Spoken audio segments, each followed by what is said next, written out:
Cavity problem पे अपन ने पूरी चर्चा। अब चलिए आइए,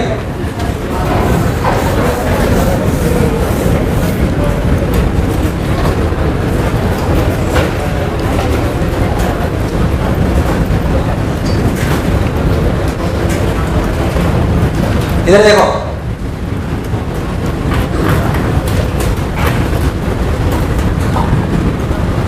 अपन पढ़ रहे थे, याद कर, स्फीयर्स। क्या पढ़ रहे थे? और क्या पढ़ रहे थे? स्फीयर्स पढ़ रहे थे। अच्छा भाई, बहुत बढ़िया, बहुत सुंदर, मजा आया बाबा। स्फीयर्स पढ़ रहे थे। स्फीयर्स में हमने चर्चा करी, स्फीयर 4 टाइप के होते हैं, ये होता है, वो होता है, उसमें 3 टाइप के सेम होते हैं, कोई बुराई वाली बात नहीं है। फिर हमने सोलेनोइड स्फीयर पढ़ी, उसकी बहुत सारी बातें करी। इलेक्ट्रिक फील्ड होती है, बाहरी होती है, पोटेंशियल अंदर होता है, बाहरी होता है, उसकी पोटेंशियल की बात करी, कैविटी प्रॉब्लम करी, टनल प्रॉब्लम करी, उसमें कैविटीज पे बहुत सारी चर्चा करी, अंदर बाहर दोनों के अंदर, दोनों के अंदर। याद कर, इलेक्ट्रिक फील्ड आई थी ρl by 3 एप्सिलॉन। क्या कैविटी के अंदर इलेक्ट्रिक फील्ड आई थी? सोलेनोइड स्फीयर में। किसमें? सोलेनोइड स्फीयर में इलेक्ट्रिक फील्ड आई थी ρl वेक्टर by 3f।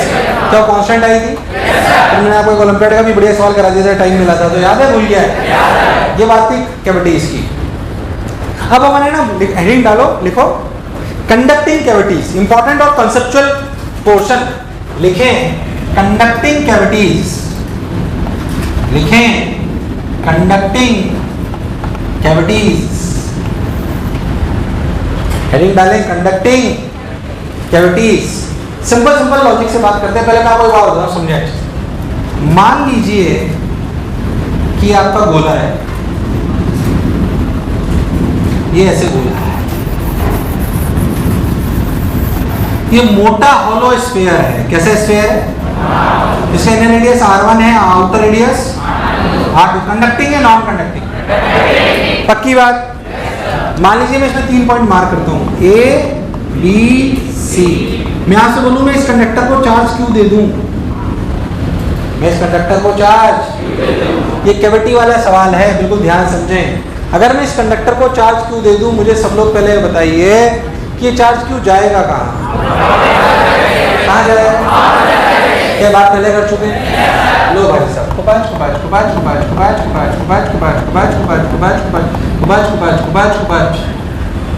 बोलो क्लियर? ए पर इलेक्ट्रिक फील्ड, ए पर इलेक्ट्रिक फील्ड, सोच लो।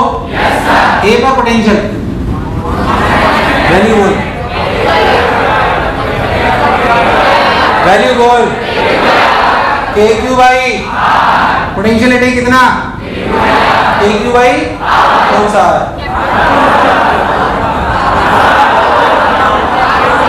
R1 R2, R1 R2, R1 R2।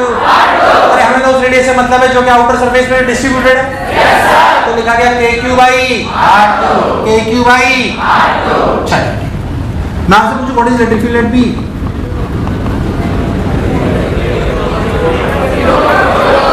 ये भी अंदर ही पॉइंट है, सोच लो। Potential at B, K Q by, सोच लो, कोई बुराई? इलेक्ट्रिक फील्ड एट सी, के क्यू बाई आर स्क्वायर। कौन सा? The छोटा represents the distance of the point from the center. अरे हाँ ना बोल। तो K Q by R square. Potential K Q by, clear है यहाँ तक? तो अगर मैं कोई ऐसा कंडक्टर लूं जो मोटा होलो स्फीयर हो, मतलब वो कैविटी वाले सवाल हैं, क्या उसमें चार्ज क्यों दूं? तो क्या पुरानी जैसी कहानी है? भले यहाँ अंदर मसाला है, R2 रेडियस है, पर वास्तविकता में R1 का कोई लेना देना नहीं है। यहाँ तक पिक्चर क्लियर? इसे उतार, फिर अगला सवाल कराता हूँ। इसे उतार, फिर अगला सवाल कराता हूँ। उतार लिया क्या? अब मान ले मैं तुझे बोलूं कि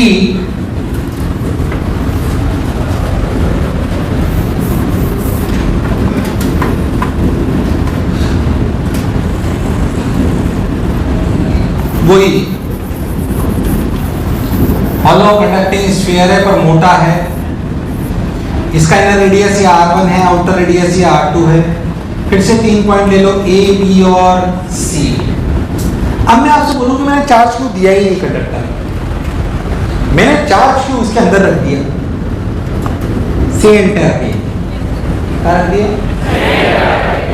हाँ रख दिया। अब बताओ एबीसी पे इलेक्ट्रिक फील्ड और पोटेंशियल। ओरल नहीं है वो, अक्कल लगाओ। 5 मिनट दे रहा हूं पूरे, चलो 3 मिनट। ए बी सी पर इलेक्ट्रिक फील्ड और पोटेंशियल यानी कि 6 सवाल। कितने? सब लोग 6 लिखेंगे और हर एक सवाल का 3-3 नंबर है। कंडक्टर को चार्ज देना और कंडक्टर के अंदर चार्ज रखना एक बात है, अलग अलग। जब मैंने कंडक्टर, पहले सुन लो अच्छे से, पेन रख दो थोड़ी देर। अच्छा सवाल है, इंपॉर्टेंट कॉन्सेप्ट है। चार्ज क्यों जब यहां रखा तो मुझे एक बात समझ आई। मानो मुझे आपसे बोलूं मैं गॉसियन सरफेस मानूं, जस्ट आउटसाइड इनसाइड सरफेस, समझना। मैं गॉसियन सरफेस मानूं कहां पे? Just outside. ये जो गॉसियन सरफेस डॉटेड मैंने बनाई, इस पे हर जगह इलेक्ट्रिक फील्ड क्या है? जो मैंने गॉसियन सरफेस बनाई वो क्या मसाले के अंदर है? मसाला मतलब कंडक्टर, मसाला मतलब कंडक्टर के अंदर है, तो हर जगह इलेक्ट्रिक फील्ड क्या है? तो जो गॉसियन सरफेस में तुझे अज्यूम करवा रहा हूं उस पे क्या electric field equals to 0 everywhere? यार आवाज नहीं आई यार।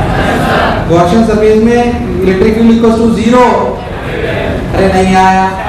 Electric field equals to 0 everywhere. बहुत बढ़िया साहब, बहुत सुंदर, मजा आया बाबा।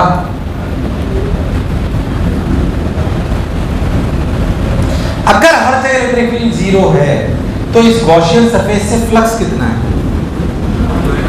0। तो क्यू इन कितना है?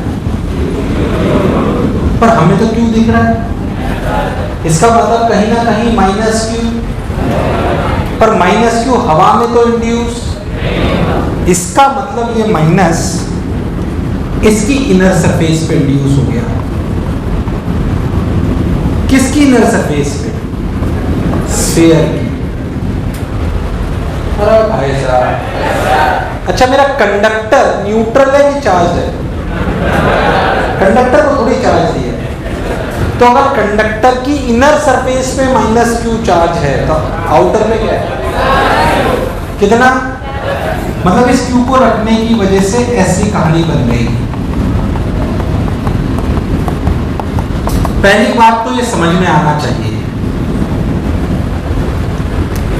कि when we place a charge at the center, there is equal and opposite charge on the inner surface, और बाकी कहां चला जाएगा? तुम्हें बात समझ? अब कहानी आती है एबीसी पे इलेक्ट्रिक फील्ड और पोटेंशियल लिखने की। पहले हम समझेंगे इलेक्ट्रिक फील्ड एंड पोटेंशियल। आसान बात है, इसे धीरे धीरे बोल रहा हूं। पहली बात हम ये समझें कि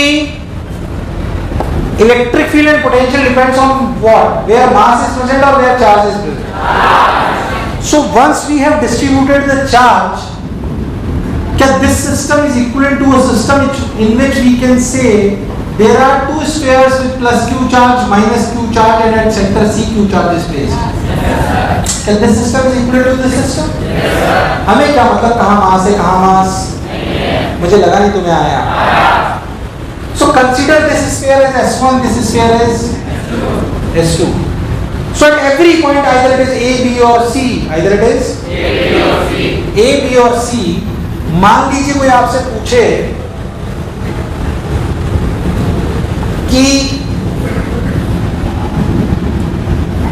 Q की वजह से,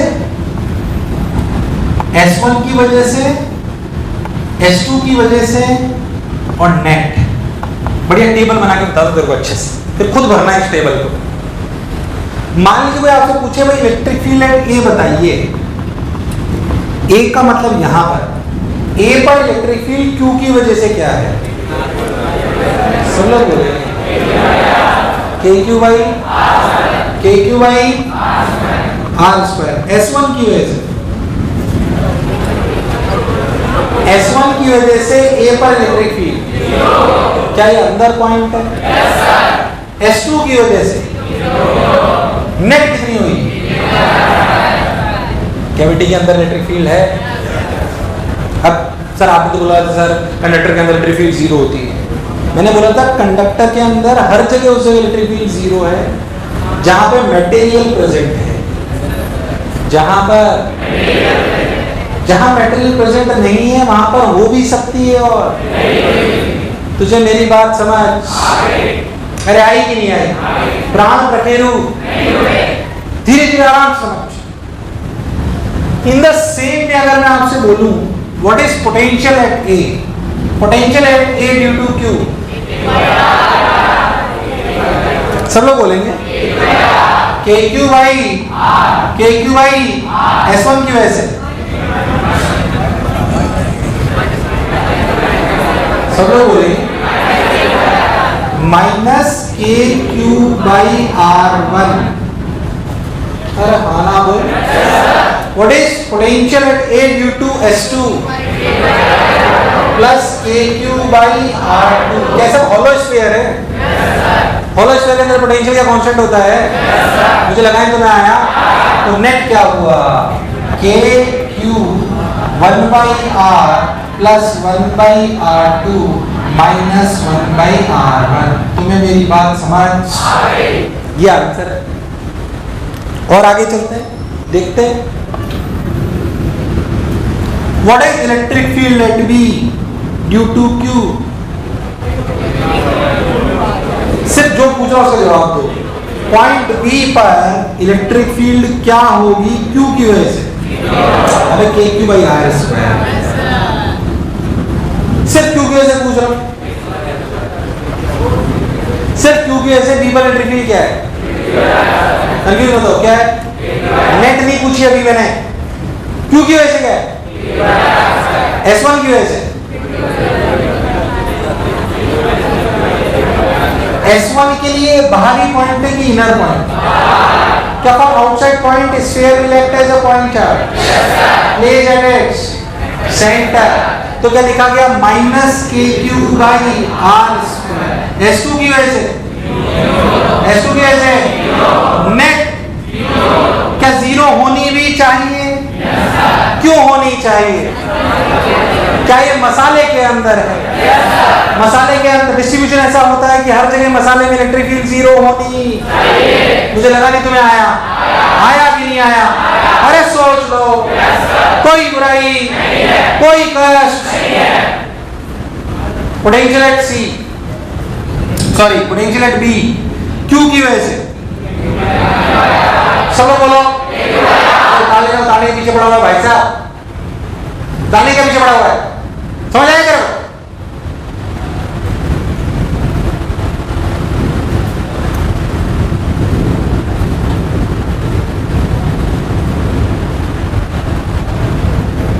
कितना B की वजह से?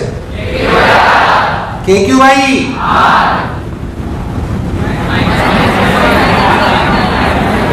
माइनस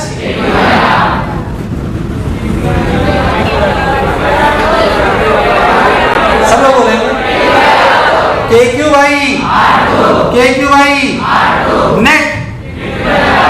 क्या नेट कांस्टेंट होना चाहिए था? जो पढ़ा जो समझा बिल्कुल। मुझे लगा ही तुम्हें आया। और देख सी पॉइंट, ये सबसे आसान। Potential at C due to Q। Q की वजह से potential, sorry electric field K Q by S1 minus K Q by S2 net.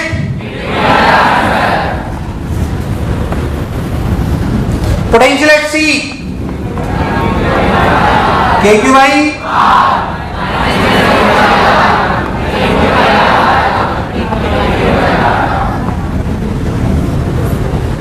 तो मैं दूर दूर तक मेरी बात समझ, इतना कंसेप्ट क्लियर होगा ना तब ये सब लिख पाओगे जो सवाल लिखा गया है। इसे सवाल को अच्छे से समझ, आराम से समय दे रहा हूं। पूरी टेबल बना और खुद भर, पहले समझ अच्छे से, फिर एक बार मुंडी नीचे करके पूरी टेबल भरने में तो सक्षम होना ढंग से समझ। कोई तकलीफ है भेजा पूछ में से, बहुत छोटे छोटे कंसेप्चुअल सवाल हैं।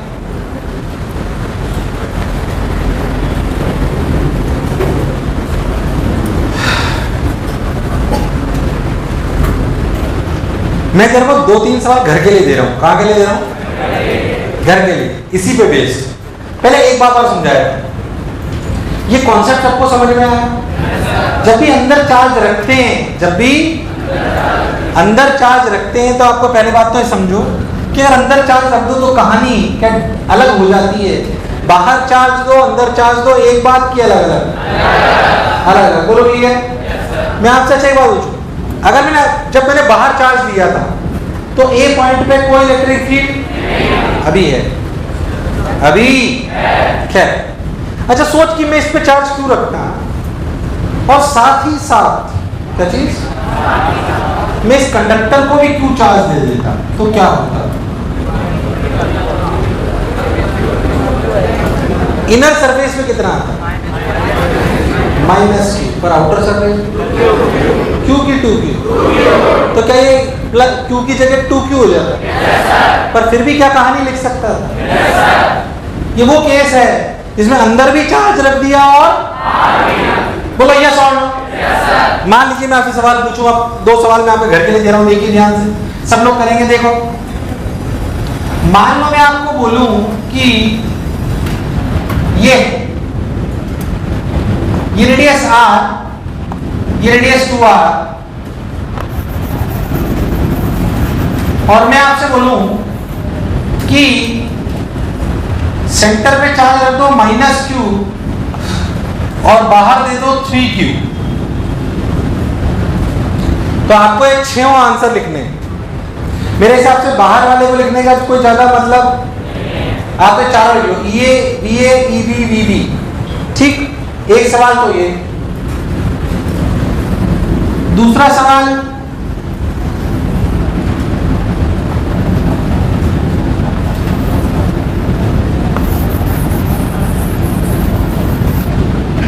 अगर ये रेडियस 2r है और ये रेडियस 3r है, सेंटर पे चार्ज रख दो Q, बाहर दे दो -3Q या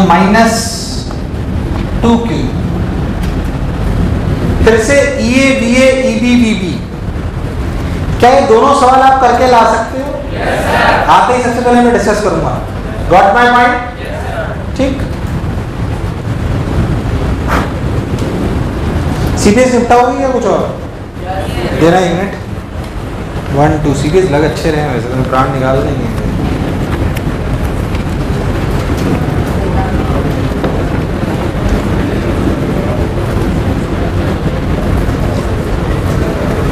एक काम करता हूँ, 5 तक मैं कर देता हूँ, 5 से 10 वो कर देंगे।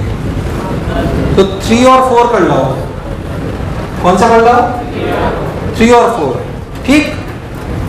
मेरे पास 5 तक में निपटाया था, 3 और 4 कर लो।